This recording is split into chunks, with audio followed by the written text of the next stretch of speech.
La question orale avec débat adressée à la gouverneure du Tanganyika, Julie Ngongwa Mayuma, pour s'expliquer sur l'utilisation des fonds de la province et d'autres aspects vitaux a été traitée ce lundi 8 mai 2023 comme prévu.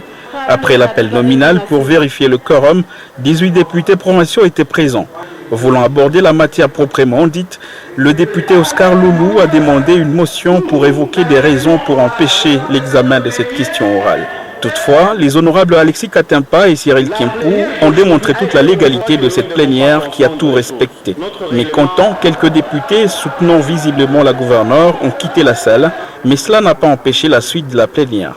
La suite, c'est que la plénière a constaté l'absence de la gouverneure Julie Ngongwa dans la salle, elle qui avait demandé un moratoire pour répondre ce lundi 8 mai. Concluant sa question, l'honorable Kakujingo Iwabanzawama a constaté que l'absence de la gouverneure voulait juste dire qu'elle a consenti à toutes les reproches qu'on lui a faites et a ainsi transformé sa question orale en motion de défiance contre la gouverneure. Et ainsi, après une pause, les députés ont préféré voter sur le champ pour ou contre le départ de la gouverneure, et ce conformément à l'article 166 du règlement d'ordre intérieur qui stipule que nul ne peut déroger à répondre à une question orale avec débat ou écrite sous peine d'une motion de défiance ou de censure décidée par la plénière.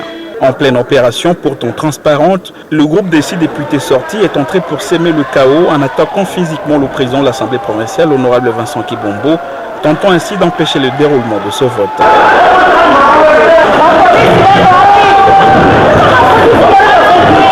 Après l'intervention de la police, le vote s'est poursuivi. Ainsi, 14 députés provinciaux ont voté pour la déchéance de Julie Ngongwa comme gouverneur sous des acclamations nourries du public. L'auteur de la question s'est dit satisfait de l'issue de sa démarche. Elle ne s'est pas présentée.